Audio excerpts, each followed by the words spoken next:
Okay. Hi, everyone. I am Katie. I am the director of programming here at Wicked Queer, and I'm so excited to have a lot of the filmmakers from the Women's Shorts program that I get to curate, and I've curated this for a few years, and it's been such a joy to have, and I'm really excited to talk more in depth with the filmmakers that we have here. So let's start with Portrait of a Cat Lady on Fire. Hi. Hi, Katie. How's it going? You want to tell us a little bit about your film? Yes, so my film is a comedy slash parody of lesbian period dramas, loosely inspired by Portrait of a Lady on Fire. And it's the story of a lady and a French artist that she meets in Brighton in the UK. I like how you said French artist. No spoilers, but yeah. Okay, so let's go with Lauren from Soap. Hi, I'm Lauren. I was the co-writer, co-producer, and then co-lead of Soap. It is a drama, I would say, essentially kind of highlighting the importance of platonic intimacy, especially in the queer community, as it can oftentimes, I think it's a pretty universal theme, but I think especially in the queer community when your friends can quite literally become your family. And we don't see a lot of stories like that in queer media. Oftentimes it's focused on a lot of tropes, coming out, something traumatic, kind of, being the maybe comedic relief of something. Yeah, and it's kind of a personal story. We took something, quite literally from Karen and I's lives. We're actually best friends in real life. And we just sort of created a story around that. Oh, that's amazing. I didn't realize you guys were best friends in real life. That's awesome. Glad to have you back from Bloodthirsty, correct? That was a few years ago. Yeah. Interview Yeah, you. it was. Yeah. Yeah, that was an awesome film. If you guys haven't seen Awesome. it, Thank you. she was a lead in a feature called Bloodthirsty, which was I'm not even into the horror genre, but that was different, and I really, really enjoyed it. Where can people see that if they haven't seen it yet? So I believe it is still streaming on Amazon Prime. It might Okay. also still be on iTunes. Okay. Yeah, it's like a queer werewolf. Nice. I mean, can't get much better than that. Okay, let's go on to Keep and Delete. Hi guys, I'm Chris Gauthier. I'm the writer-director of Keep Delete. It's a futuristic sci-fi, and the basic premise, it revolves around two people that are going through a breakup and they decide to sort of delete each other from their brains. And the premise or the sort of the origin of the project is I'm a TV writer, so this is the pilot that I have set up in development. And through the process of development, it's kind of like when it's something that's such a large concept, people sometimes have a hard time imagining how things will look, especially when there's like tech involved and whatever. So I just sort of rallied around it and went to all these organizations that are big supporters of mine, like Women in Film and Naleep and a couple other places, and we got funding, and luckily we managed to scrap together a decent amount of money and go out and shoot this as a proof of concept for the show. Oh God, I have so many more questions now that I know this is a proof of concept. Okay, awesome. All right, let's go on to First Date. Hi, I'm Anya, and I was the writer of First Date, but I was also on set all the time and helped with a lot of choices in the editing, etc. So First Date is the story of Tina. She's a recently widowed farmer. It's all set in rural Ireland, and she doesn't want her daughter, who's come back living with her since the funeral, to go on a date with a guy who's coming down from Dublin.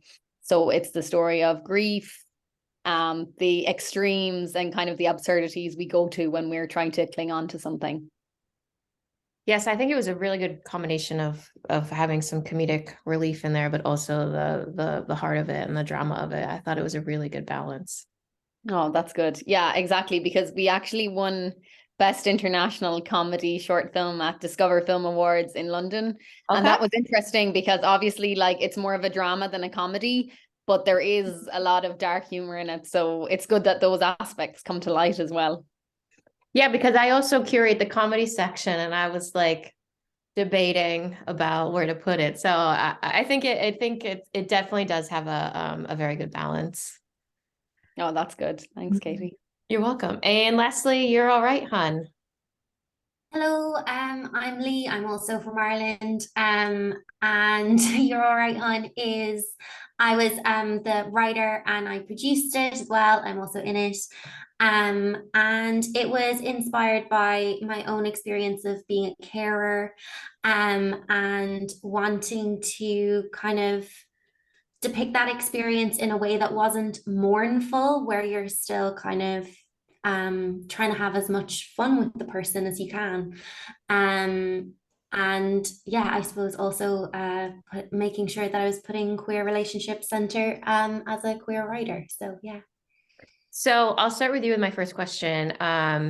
So I thought the writing was very witty and fast and punchy. And obviously, as the writer, I'd just love to know a little bit more about the process of writing this piece. I think it was about I was trying to get as many punchlines into the script as I could to get the tonal impact that I wanted, and kind of I suppose contrast to quite a mundane setting like a pharmacy with these really like high stakes emotions. And obviously also bringing the cast in that I was able to bring in. I think I kind of was writing for those actors in my head. And so I was trying to write for their kind of rhythms, so that I could make sure that they contrasted with each other as much as possible. The actor who plays your father in it, I thought you guys had really good chemistry. Where have you worked with him in the past, or?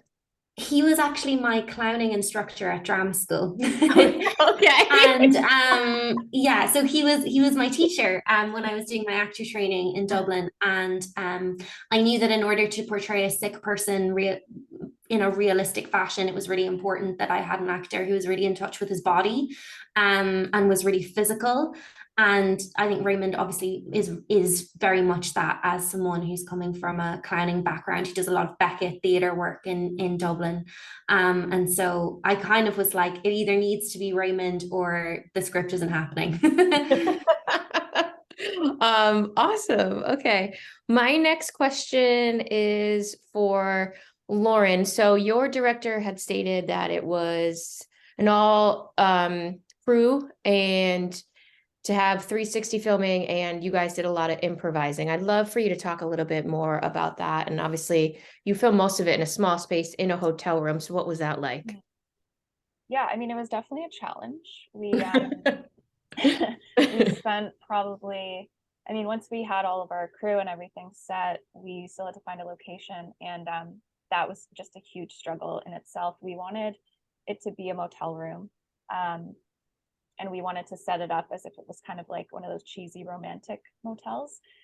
So the place we ended up getting was very stark and cold. And so our art director, Todd, did an amazing job of making that come to life for us, but it was still a very small space. And Karen and I both, as people that have acted for a few years, we've always found that we do our best work when there's improv involved, or when we're given that freedom to improvise and to go with our instincts.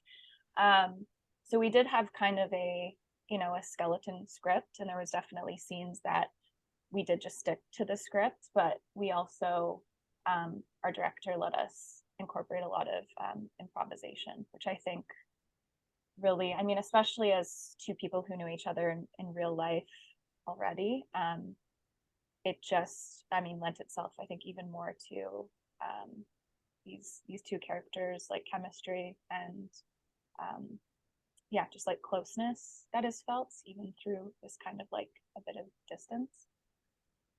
Yeah, it was really fun. Yeah, I can definitely see that in some of the dialogue of just kind of the how natural it sounds and how you naturally have these beats and these conversations, and it isn't always like you're talking back and forth and back and forth. So I noticed that. Yeah. It's really funny too. I'm a professor and I was just teaching using practical light in my class yesterday, and then I was rewatching it today and I was like, oh, they got a lamp there, they got a lamp there, and it Yep. just and it really was it was well lit. And I don't Yeah. I don't know if you use other lights, because I was thinking if you guys are doing 360, I'm not sure what other lights you were using, but Yeah.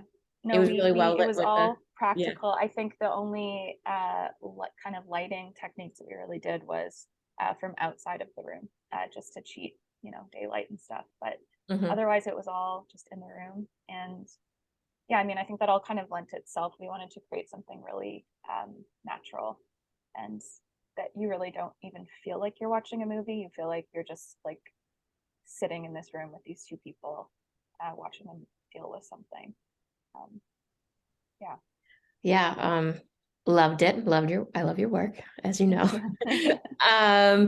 So Deb, I have a question for you. So when we as programmers watch the films, we always leave comments at the bottom so everyone else can see, what you liked or what program maybe we're thinking. And this is what I wrote about yours. I said, this director gets me.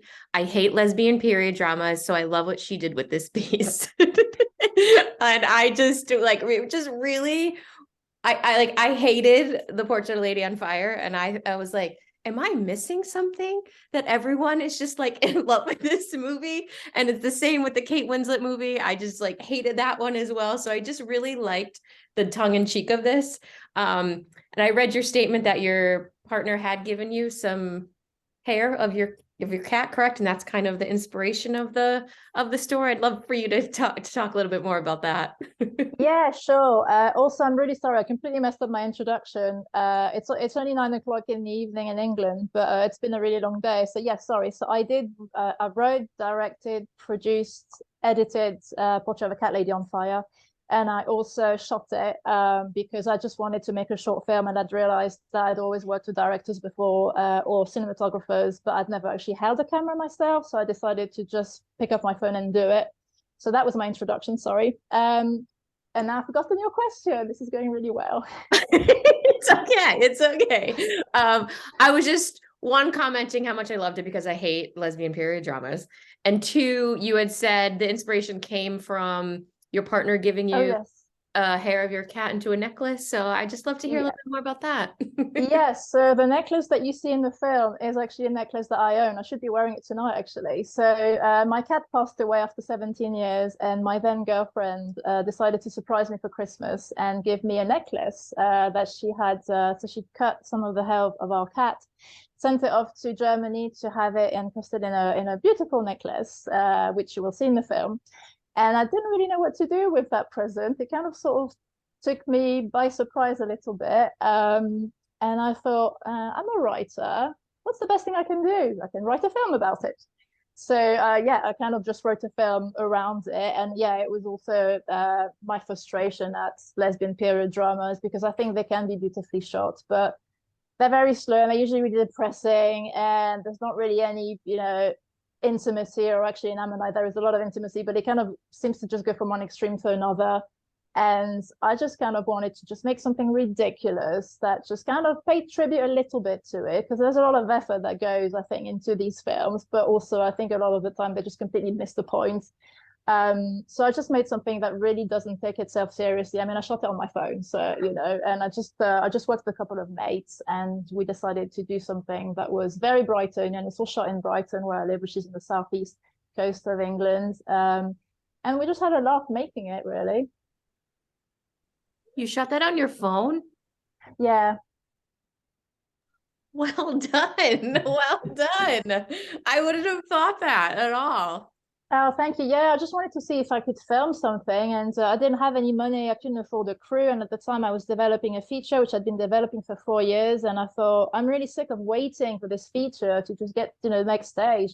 I'm gonna make a film. I'm just gonna pick up my phone and I'm gonna make a film.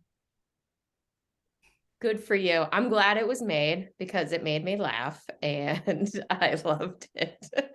Thank you. You're welcome.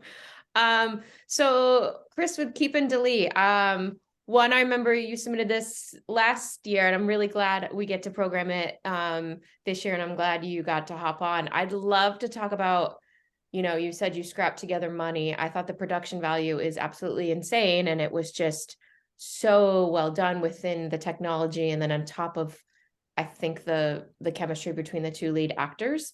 I'd love just to hear about how you filmed it, and then where I guess you're at with the proof of concept.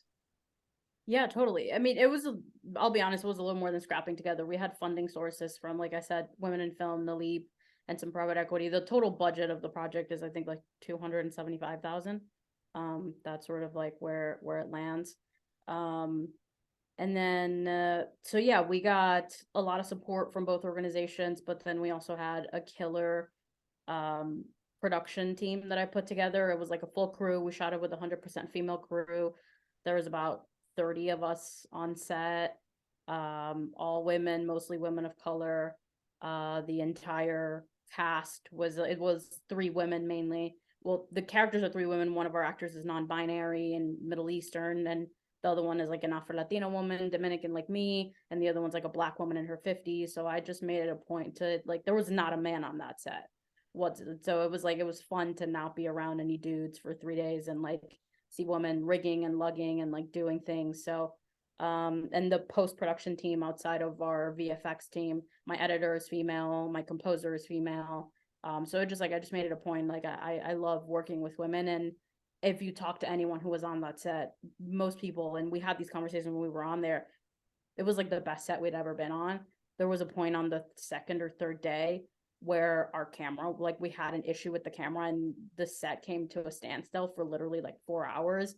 And whereas I've been on sets where things like that happen, and when there's men involved, frustration starts to escalate and like people start to get testy and whatever. And we were just like chilling, trying to find a solution to the problem for 5 hours. And it was just like the most down, cool thing that's ever happened. So I'm on all the other projects that I'm working on right now.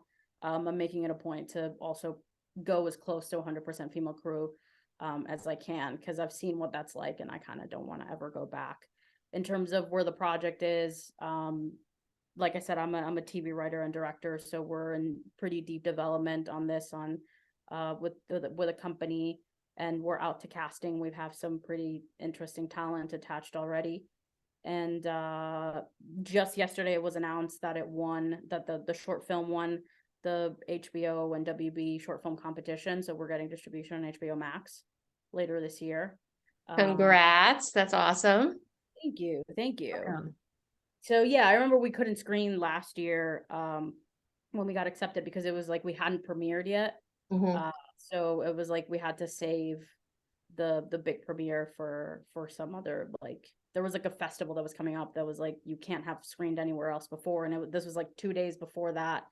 So I know, I remember when I was going through Film for Freeway this time and I was like, oh, resubmission. Yes. I was super psyched to be able to screen it. Yeah, because I went to Emerson. I love Boston. It's kind of Okay. like my home. So I wanted to screen the film there at some point. So yeah. Oh, that's awesome. I wish you could come out for the screening. Yeah, no, I saw that it was screening at the Paramount and I was like, yeah, Emerson Pride. Yeah, definitely Emerson Pride. That's awesome. I didn't even know that. Cool. So, Anya, for first date, I love the location of the filming and the farm, and I would just love to know a little bit how you got that location. So that's all filmed in County Tipperary, which is where I'm from.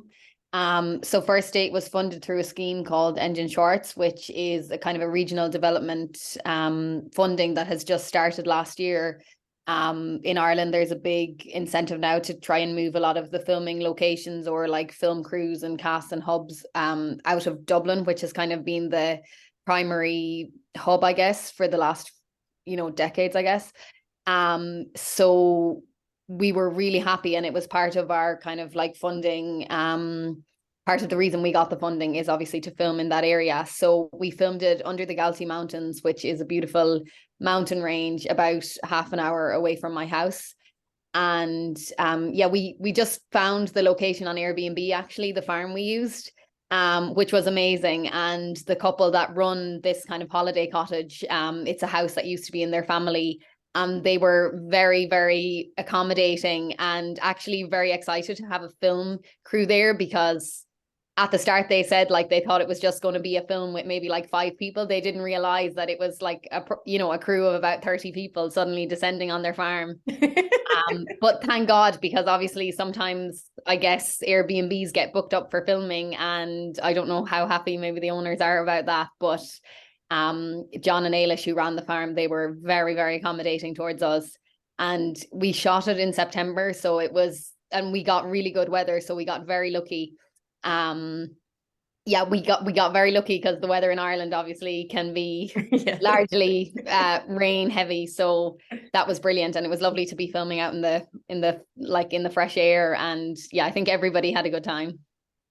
And how did you cast the lead? Because she was really, really good in it.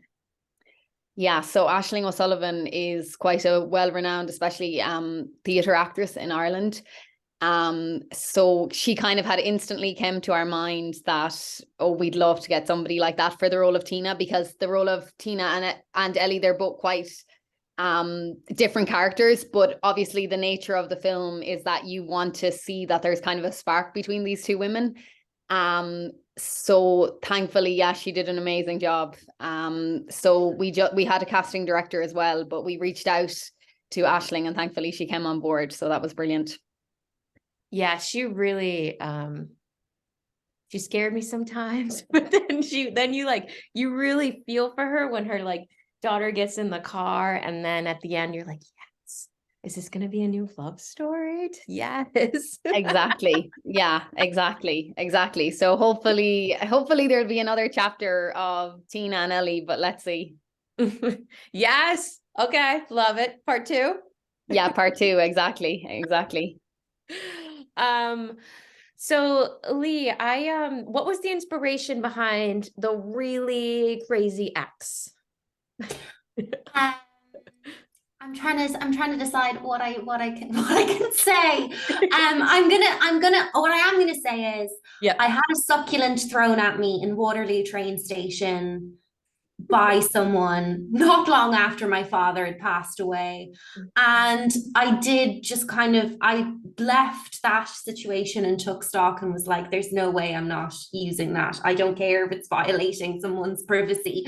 She threw a succulent at me in a train station. So Okay. Do you know if this said person has seen this film? I don't know. I don't think so. No.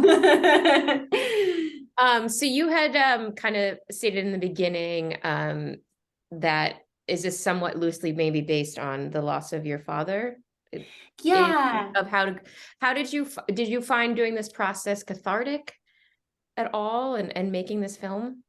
Yeah, I think it was a really helpful way of kind of like keeping his voice in my head, like what kind of jokes he would have made and things like that.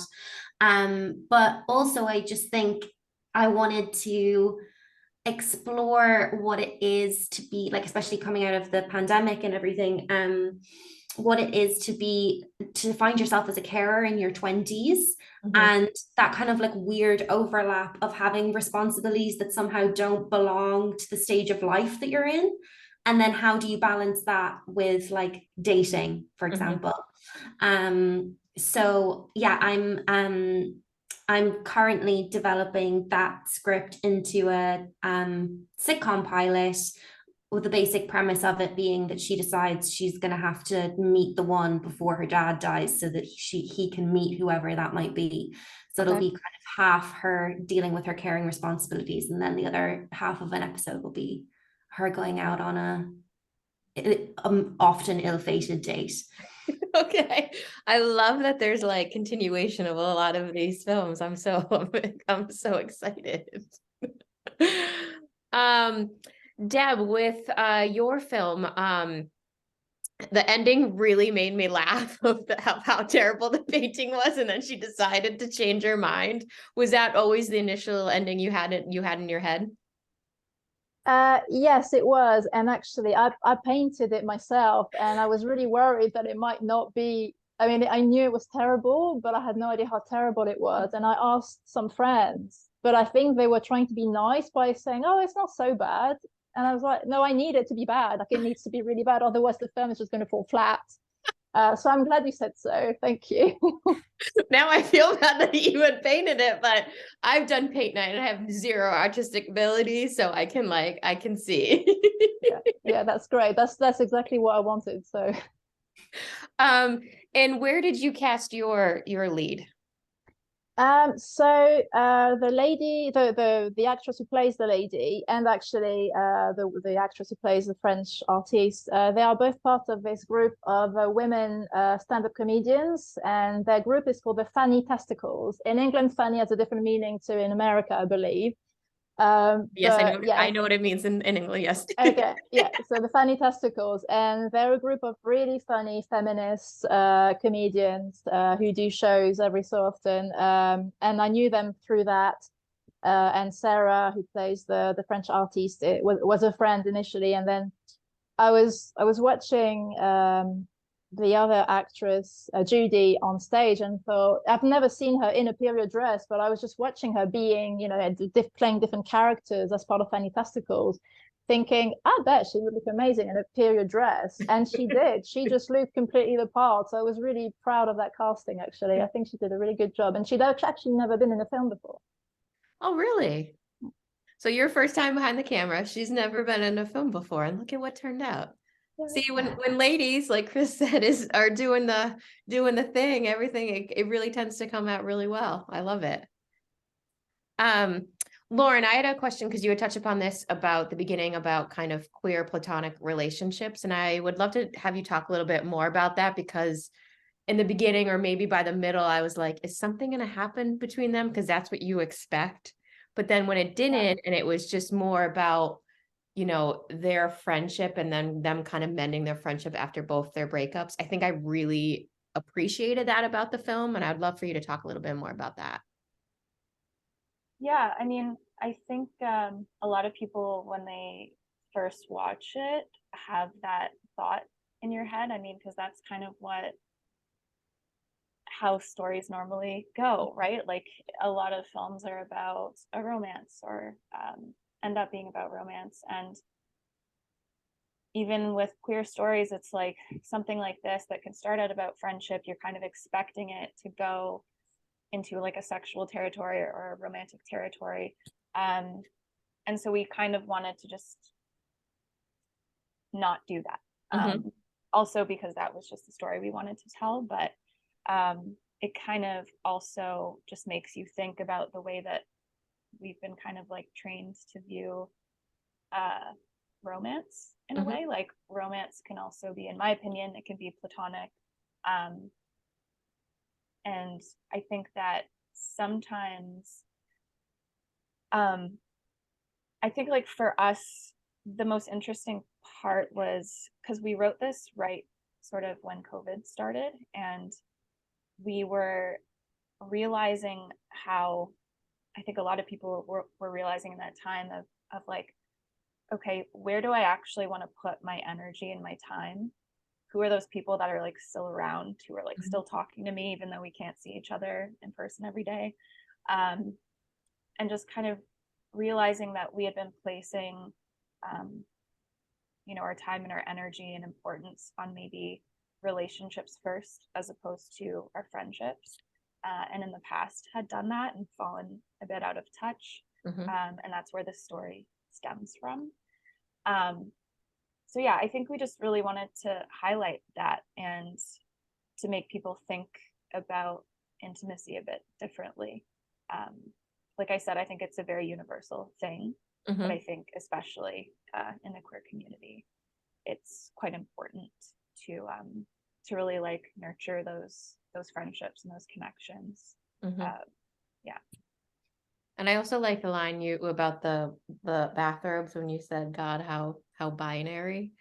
I really liked that. And then me noticing that the girl playing your friend using, referring to their ex-partner as they, and just being conscious of that. Was that something that was something you definitely wanted to put in, and having those kind of pronouns?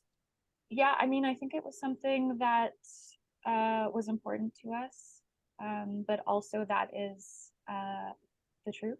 Mhm. So essentially we had both gotten dumped at the same time. That is a true story. Okay. And then simultaneously realized that we had fallen out of touch a bit.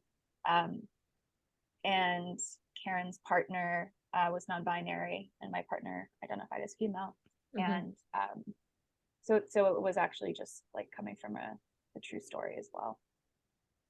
I love how true stories can really, make the art that, Yeah. it makes it really, I mean, but some of you have, coming from your own life. And I think that's really a lot of where the inspiration comes. And it's really great for people to be vulnerable and kind of showing your story that way. So we as viewers, thank you guys very much. Chris, I had a question about, why does the character of Grace want the memories deleted so badly? I mean, that's so basically the short film is all scenes that are in the pilot. So Okay. I just reverse engineered a short out of the pilot and sort of Yep. made it something that was very self-contained. In the show, they're being unfaithful to their respective partners. Okay. And we learned that at the end of the pilot. And what happens there is basically Grace had decided that they were gonna like leave everyone and then be with each other, and at the last minute,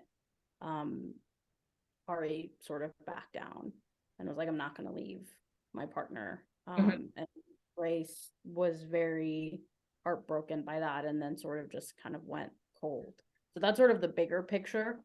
Okay. Yeah, because she's cold. She is cold.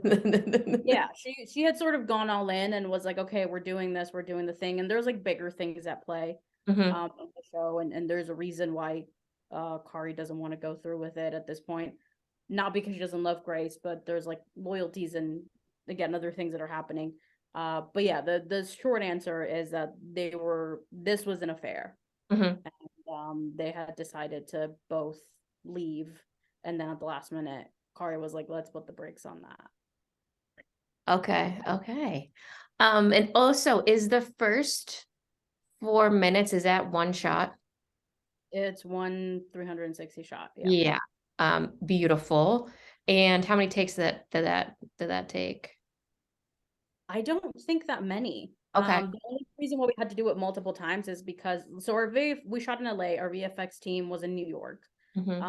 And while our DP is like very well versed in VFX, we were doing a lot of hand motions. So the VFX team had to have a lot of input, and ultimately because they weren't on set and because we weren't like putting markers or anything, we just had to do separate takes. Like we first had to do the scene a couple times with glass in between them, kind of like mimicking the screen, and then we did another one without anything in between them where they were just like pointing at the air. And that's probably why we had to do it more times, just because they wanted the variation for when they were going in and putting all the VFX in there. But for the most part, I think we did it maybe like 4 times, and some of it was for camera, and then it was just like to get the variation of like glass or no glass. That's impressive. It's a really great shot, and I loved how it opened the film, and then you get the top down then before you go into the next scene. It was really well done. I love symmetry, and I think to me it was really important. It also plays into the larger, because we were using, the short is going out with the pilot to execs and buyers and networks and whatever. They understand sort of like the symmetry and the circular pattern and how that plays into the bigger show and the themes that are there. So there is a reason why I chose to direct that as like a 360. It plays in because like they're kind of stuck in this loop of like doing the same shit over and over again. So they are going. Cool. I have Anya for first date. I loved the supporting character of the guy who plays the boyfriend, and I thought he was just he brought the comedy, and he played well off of each other of the mom. how did you cast him? And I just love to talk about his character a little bit. Yeah, so that's played by Dahi O'Donnell. Yeah, so his character is Seamus, and again, he's thrust into a very uncomfortable position of being with his date's mother, who decides to drive him up the lane for the date, but unfortunately, they never make it to the house. So I had known Dahi already. I had seen him in several things, and I had befriended him actually at Edinburgh Fringe Festival a good few years ago, and he's also from Tipperary. So again, similar with the funding, we had the remit to cast local actors as much as possible. If they weren't from the kind of the exact region, we could stretch it out a bit towards like the Munster region, which is kind of the south area of Ireland. But Dahi was from Tipperary, so he actually it was kind of between a few actors. We had the casting director, so we had self-tapes, and we knew Dahi, so we had suggested him. And like, to be honest, it was so funny watching some of the self-tapes, and they were amazing, but Dahi really stood out. And yeah, I think he did such a good job, and like the humor and the comedy timing and all of that, he really nailed it. So Definitely it is with the timing, because it's like he doesn't have a ton of dialogue, but the timing and the facial expressions and the like, okay, radioactive. And it was just like exactly. And like, it's wonderful at film festivals, like when I do get to attend, and especially when it's on the big screen. And like, specifically, you're kind of wondering, is it kind of solely an Irish humor, or can this travel? But thankfully, it has traveled towards different audiences, and I think they all get it. But exactly, that's like when he kind of comes in, the comedy starts to emerge. So that's always nice to kind of get that strong reaction from people, which is really good. And to go off that, I have a question for you and for Lee, just because a lot of times when I like really am drawn towards the Irish shorts that we get, and it seems more so that they have this subtle way of combining comedy around tough subjects and with the drama. Do you think that's just something in general with Ireland, or I'm just curious? Is that for you, Lee, I think? For both of Oh. you. Oh, sorry, for both of us. Yeah. Do you want to go ahead, Lee, first? Yeah, no, I think it is a very Irish. I think it is a very Irish thing. And I think also Ireland has a very particular way of addressing the difficult parts of life. Like, you know, some of the best parties I've ever been to have been Irish funerals. Like honestly, incredible. And so yeah, I think there is I think there's, you know, it's, I suppose it's having the crack really, Yeah. regardless of what else is going on. Yeah. Do you feel Yeah, the I'd agree. I'd agree. Like, I think Irish people definitely, I mean, most countries have it in a certain to a certain extent, but I do think that a lot of Irish writers, and I guess Irish people in general, like, we do have a particular humor for taking something slightly dark. Like, if you look at obviously like Martin McDonagh, or obviously there's some, you know, there's so many famous kind of Oscar Wilde. Like, if you look at the long list of like literary legends, Ireland does have that kind of witty, or Irish people do have maybe an innate wittiness, if that's a word. Is it wittiness? I don't know. But yeah, and I think often it's easy, or even like An Irish Goodbye, which has obviously just won the Oscar for best short film. Like, they even have moments of that, you know, the subtle, like the you know, they take certain moments of, I guess, darkness or loneliness, or, you know, the whole situation between the two brothers, but it's addressed in a funny way. So I do think whatever is in the Irish psyche, or the people, there's something that always comes out with a lot of writers or a lot of directors, I guess. But yeah, I love it. Do you any of you have questions for each other of any of the films that maybe you guys had a chance to watch? So if you guys have questions at all?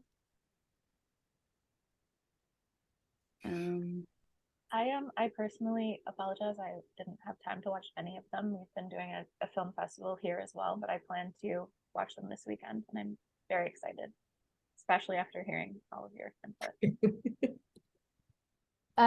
Mine's just a commentary really. I've watched all of them, and it's such a brilliant, diverse selection. So I mean, it's brilliant, Katie, that you select all these films, because they're also brilliant in so many different ways. So it was actually a real pleasure to watch them, and I really enjoyed all of them.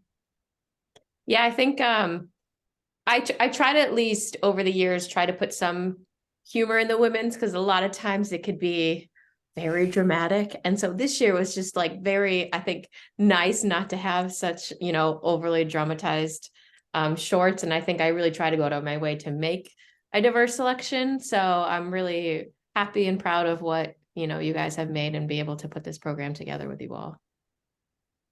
Nice. I have a question for you actually, Katie. Like, have you seen kind of a difference in the themes that are coming through? Maybe you just touched on it, that maybe there's slightly more comedic material coming through, or how do you think like different stories or maybe different subjects are developing within this genre, or even within the festival? Within the festival overall, within the festival overall, I think because we have on our team, we have a diverse programming team, as far as, for example, the guy who does international from Italy. We have programmers from Lebanon and Turkey who have specifically put together either queer Muslim, and this year it's queer Middle Eastern and North Africa, which I think is really important to have. We have our BIPOC program that is put together by someone who identifies in the BIPOC community. So I think for our shorts programs, the people who are making them really represent those programs. And then overall with our features, I think I specifically tried to bring in and find more of the lighthearted ones. And we have, for example, Utopia, which is a lesbian feature. And I don't know if you guys have heard of it or seen it, but it's written, directed by a female, and it's a musical, and it's funny. And Opening Night, which is from Canada, Big Boys, which is a coming of age, which I never in a million years would be like, I'm going to screen a coming of age story for Opening Night, but it's just so well acted and written. And I think just our executive director kind of go towards art house films. So a lot of times, maybe some of the films that wouldn't have a platform, I think we try to incorporate those and not necessarily do everything that's going to be at Outfest and Frameline and Inside Out, like try to have more of an outside, filmmakers brought in. So I think it's just kind of more of our mission, and particularly with everything that's going on, with, at least in America, with the trans laws and everything's going on with now against, banning drag queens. We've tried to put some documentaries specifically that have drag queens and kind of, have some really great trans features. And we have a trans shorts program. So just try to highlight that, really have a safe space for for our filmmakers, and to have that, to have queer artists have a voice. So I think that's always kind of been our mission. And then everyone kind of has their niche of what they want to program. And so I think that really, brings it all together, I guess. So maybe just lastly, if you guys want to go around, and we'll start with Deb, maybe anything, and you guys touched upon, a lot of you guys are expanding what we're watching, but anything what you guys want to promote and what you're doing next. Yeah, so I actually run a queer film festival in Brighton, in my hometown, which is called Film Pride, and it is part of Brighton and Hove Pride in the summer. So we actually have a tent in the park where all the main Brighton Pride festivities happen. Last year our headliner was Christina Aguilera, so our films were competing with Christina Aguilera, which was quite interesting. So we have a tent as part of the festival, which is actually brilliant, because that means that the people who come and see our films are people who bought tickets to go to Pride, but they're not necessarily people that you would get at a film festival. So they will discover films that they would never normally have come across, which is brilliant. And for the filmmakers, it gives them the opportunity to be an integral part of Pride. And we are also in the parade, which means, again, the selected filmmakers can actually be in the parade with us and be cheered on by about 300,000 people, because our Pride is the biggest in the UK. So yes, we're still reviewing submissions at the moment, and we're still accepting submissions until the end of May. So yeah. well, that's what I'm doing at the moment. It's keeping me busy for a while. I know how that goes. That's awesome. Congratulations. Lauren? That's amazing, Deb. So cool. I want there to be something like that in Toronto. Yeah, I think this year I mean, primarily focusing on submitting soap to various festivals around the world. Hopefully trying to get out to some of them. Really sad I can't come on Saturday.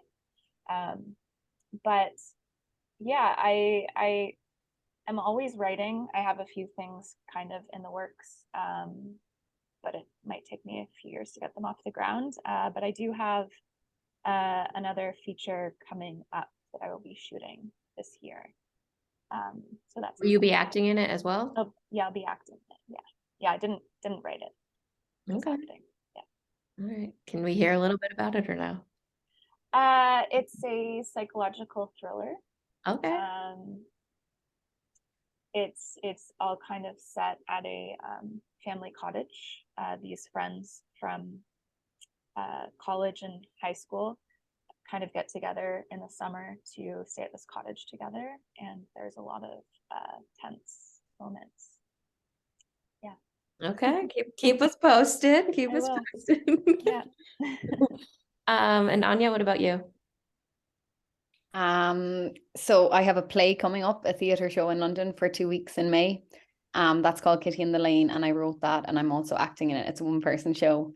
So it's about a girl called Kitty, a woman called Kitty, who is waiting for her boyfriend to bring her out down to the local village to a beauty pageant that her friend is competing in, and he's not showing up. So it discusses her kind of life so far and maybe the reason he hasn't shown up. So yeah, mainly I'm doing a lot of theatre writing at the moment. My main focus of my work is stories from rural Ireland, which I guess is showcased in First Aid, particularly women's voices. So kind of Kitty in the Lane is a showcase of that, and my future plays that I've had a few commissions of are also women's voices from rural Ireland that largely go hidden, and certain stories and themes that aren't discussed in mainstream film or theatre.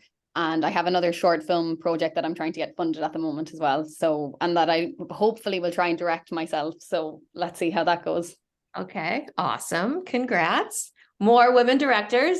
That's what we need. Need that, yeah, definitely. And Lee, what about you? I am a stand-up comedian, so I'm always gigging around London and Dublin, telling various, sometimes more silly than other times, jokes. Yeah, I'm on Lee Douglas Comedy on Instagram and TikTok, and so you can follow my reels, and also I post there where all my gigs are. Great. And lastly, Chris. Cool. Yeah, a couple of big things happening this year. My feature that was on the blacklist a couple years ago, Julia was producing, who produced like Lin-Manuel Miranda and Andrew Garfield's Tick Tick Boom. I'm directing that as well. We have talent attached. We're attaching the last bits of talent, so hopefully we're going to pre-production for that and shooting later this year. I sold a queer rom-com to a studio, and we're in the last steps of rewriting that, and I'm directing that as well. So hopefully we're either shooting that later this year or early next year. I'm directing an episode of TV for NBC also in the summer, like late summer. So I'm sure I'll go into prep for that soon enough. And then So not busy at all. You're not busy at all. I know, yeah. And in the TV development side, I have Keep Delete in development. I have a show that I sold to Universal in development. And I'm writing on BioShock 4. I don't know if you guys are any like video game heads. I don't play video games, but I'm a writer on the new installment of like this huge video game franchise. So yeah, time is sparse, which is why I haven't had the time to be able to watch everyone's shorts, but I will this weekend for sure. Well, awesome. And congratulations to all of you. I'm really excited to have this program be played. It's Saturday, 6:30 at the Paramount in Boston. Thank you guys so much for taking the time to talk today. I really appreciate it. Thank you guys. Thank you. Thank you.